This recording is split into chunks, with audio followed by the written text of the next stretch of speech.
think the Swifties will come after me for this one. Parents, what do you get when a billionaire pop star releases an album with provocative artwork, lyrics that mock God, glorify rebellion, and celebrate explicit sin? You get the most powerful sermon that America's youth will hear this year, and it's straight from the pit of hell. Another commercial and see her disguising these policies behind the words Tennessee Christian values. Those aren't Tennessee Christian values. I live in Tennessee. I am Christian. That's not what we stand for. As Tennessee lawmakers were voting to limit abortions in the state in 2019, Swift told The Guardian, obviously I'm pro-choice, adding, I just can't believe. Now, the Bible is definitely not pro-choice. So this billionaire pop star in heels is crowned the voice of a generation. And millions of young girls model their lives after her. You see her face on magazine covers at the grocery store, T-shirts at the airport. When a concert's in town, she just seems to be ubiquitous. And Let's look at those concerts.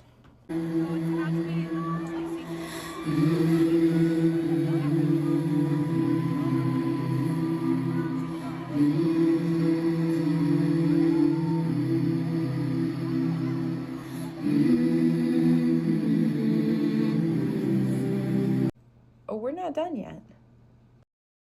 They are all wearing cloaks and are seen strolling through the woods while circling a fire casting spells. Yeah, looking pretty occultic to me. And millions of young men's brains are being shaped by her vision of womanhood. Let me explain. Her songs drip with defiance. She mocks God in her lyrics. She normalizes sin. She glorifies lust and rebellion as if this was womanly empowerment. Am I being too harsh? I don't think so. Proverbs 5 is something that every young man and every woman ought to read. Listen to this. The lips of an immoral woman are as sweet as honey, and her mouth is smoother than oil. But in the end, she is as bitter as poison, as dangerous as a double-edged sword. Her feet go down to death. Her steps lead straight to the grave, for she cares nothing about the path to life. She staggers down a crooked trail and doesn't realize it. And then listen to how this affects men. For the Lord sees clearly what a man does, examining every path he takes. An evil man is held captive by his own sins. There are ropes that catch and hold him. He will die for lack of self-control with a woman like that. He will be lost because of his great foolishness. Her songs are not just music. This is discipleship. She doesn't have any kids of her own, but raising kids is hard. Why get into all that when she can just disciple your kids and train them up in the way that she would like for them to go so that they turn out just like her? And what is it that she's actually discipling them in? What's she teaching them? Well, she teaches young women that their worth is in their ability to seduce. If you listen to her songs and you look at her artwork, she teaches young men that women are objects to be consumed and discarded, not treasures to be cherished, to lay your life down for. And our daughters and our granddaughters are imitating her. Our sons are going after her and pursuing Swifties just like her, and the fruit is devastation. Physically, morally, spiritually, psychologically, impacting marriage, family, for a generation. But the truth is, she's not new. The Bible already gave us her profile. She is the seductress of Proverbs 5. She's just like the daughter of Babylon, flaunting herself, flaunting her vanity for her own gain. Also, just like the rich young ruler in the book of Matthew.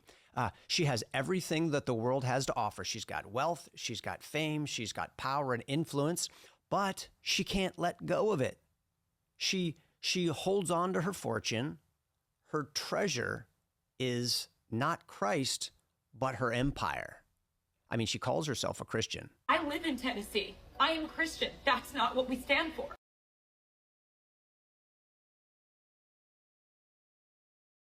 But she refuses to treasure him alone, and she risks her soul. Should we even be taking this much time to talk about her? I mean, she's just one pop star. She's just the latest idol that our culture has crowned. If Proverbs 31 is the example of the woman that God exalts, who can find a virtuous and capable wife? She is more precious than rubies. Her husband can trust her, and she will greatly enrich his life. She brings him good, not harm, all the days of her life. She finds wool and flax, and busily spins it. She is like a merchant ship, bringing her food from afar. She gets up before dawn to prepare breakfast for her household and plan the day's work for her servant girls. She goes to inspect a field and buys it. With her earnings, she plants a vineyard. She is energetic and strong, a hard worker. She makes sure her dealings are profitable. Her lamp burns late into the night. Her hands are busy spinning thread, her fingers twisting fiber. She extends a helping hand to the poor and opens her arms to the needy. She has no fear of winter for her household, for everyone has warm clothes. She makes her own bedspreads. She dresses in fine linen and purple gowns. Her husband is well known at the city gates, where he sits with the other civic leaders.